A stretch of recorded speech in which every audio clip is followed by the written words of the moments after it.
gentlemen, Jesy Nelson with Bennett from Most Requested Live.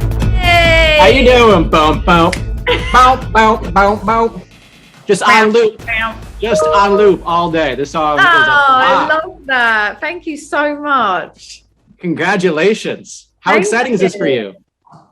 I don't actually have words for how I feel right now because I feel like this day has been like a roller coaster of emotions for me, but in the best way possible. I've actually not slept for 3 days and I'm just running on adrenaline right now, but I am buzzing. I bet. I mean, this is what, a decade in the making. How freeing, how it's probably you can't put into words being solo, like, putting your own twist to your music, being able to have your own voice. Does it feel freeing to you?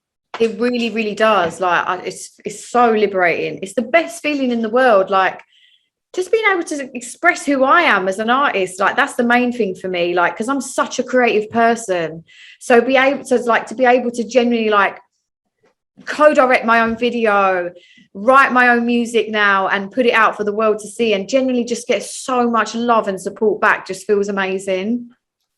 Absolutely. Let's talk about this video because obviously we all grew up with, the original, which it came out 20 years ago. Is that right? Yeah, literally. I feel so freaking old right now. But the video is always a classic in the song. And then your video, your twist to it.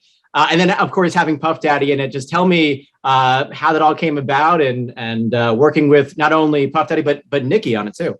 The queen. So basically, I was going through a breakup. I was in bed, crying my eyes out, feeling sorry for myself, thinking, why do I like a bad boy? What is wrong with me? And I thought, you know what? There's so many girls, though, that I know relate to this. Like, I've got so many friends that always fall for a bad boy. I was like, I need to write a song about this. So I got on the phone to my friends and I was like, guys, I've got this concept that I really want to write about. And you're going to think I'm mad, but I want to sample Bad Boys for Life. No one has done it yet. How has no one sampled this iconic song? And it just made so much sense with the concept. So I went in the studio and it was the first song actually that I wrote, which is crazy.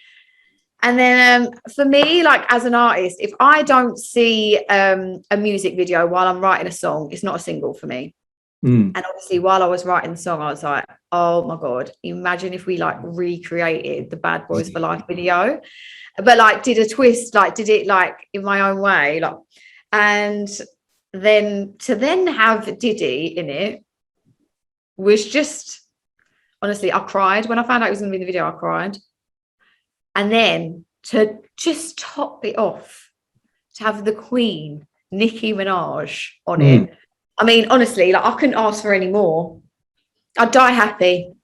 And she gave you a verse too. That verse hits. That's good, right? Sick. It's so sick. Like it's just so nostalgic as well. Like I feel like it properly like takes me back to like how I felt like as a child, like listening to this era of music. Like I said, she's the queen of rap. And when I heard her say the UK baddie in the Barbie, I screamed, up my phone on the floor.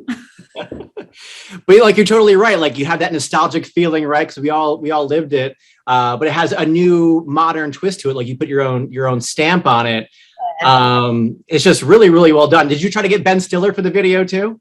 No, I always wanted Diddy. Like from the get-go, I was like, imagine if it was Diddy who I answered the door to, but like because it would make sense. He like lives in the neighborhood now, and like, I've moved in. And then yeah, like I feel like I really manifested it though. Like I probably did because from the minute I wrote the song, I envisioned the video, and I was like, we need to get Diddy in this video.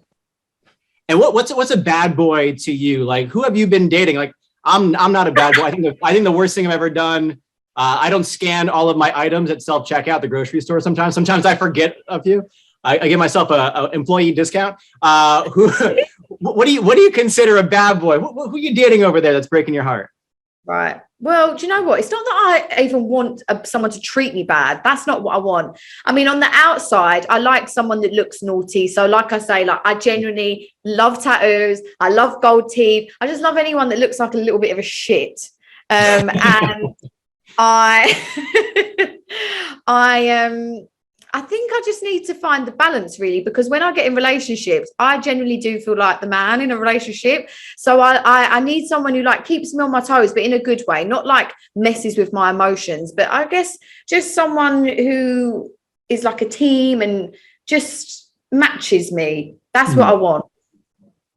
And how cool, like you said, this was the first song you wrote in your solo writing session. Like that's pretty nuts. That doesn't happen. Like, did you feel the magic in the studio as you were making the song?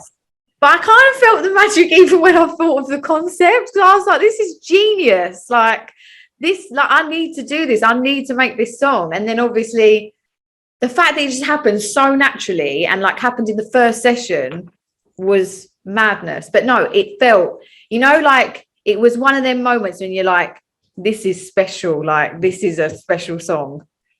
Because it doesn't happen all the time or not very often. So like that's insane. And so let's backtrack a little bit. 2020, everyone is locked up. Everyone's trying to figure themselves out.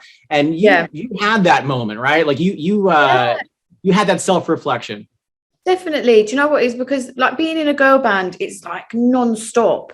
You don't ever get any time off. It's like go, go, go. Your life's planned out. And so it was the first time for all of us girls to really like properly have solid time off and just be at home with ourselves and just reflect and like really like, for me personally, it was like the first time I'd felt true like inner happiness and like peace with myself.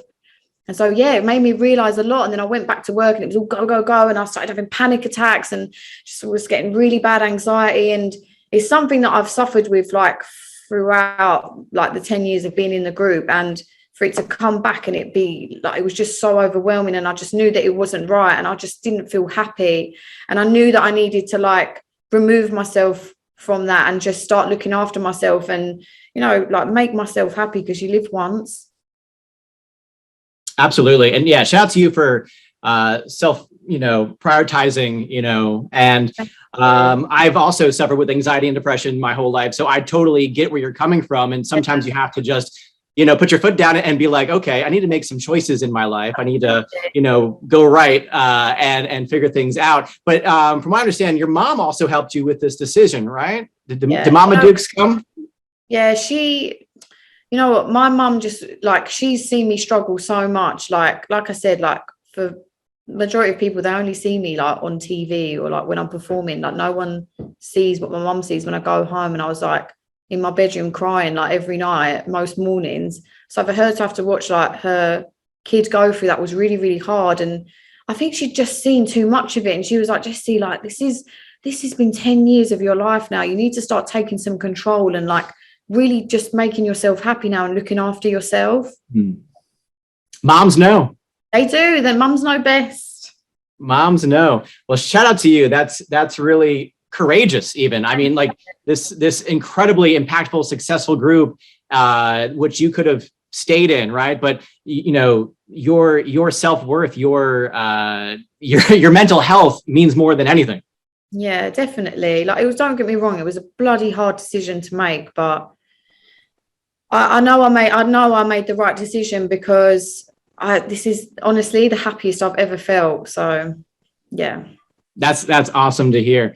And so, you're talking on social media, like this is the music that you've always wanted to put out, you know what I mean? Like now you finally have your voice, right? You get to make your own decisions. What's next after this Boyz release? I know that you're in the studio working hard. What can we expect? What does this new Jesy Nelson era sound like?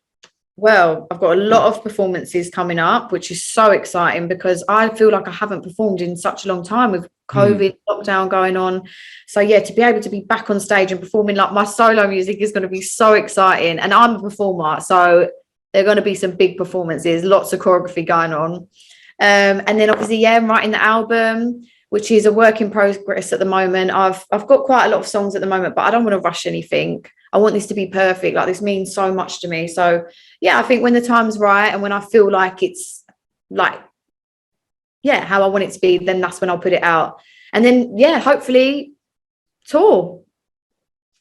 Let's go. So exciting. It's so exciting. I mean, This is so cool. What an awesome chapter for you. Just congrats on everything. You must be ecstatic right now, just like over the moon. Yeah, thank you so much. And congrats on the single. The song is Boyz, requested here. We're gonna play the hell out of it, Jesy. Thank you. This is such an anthem. Just congrats on this, and thanks for the time. Appreciate it. Thank you so much. Thank you for having me. Talk to you soon, Jesy. Thank you.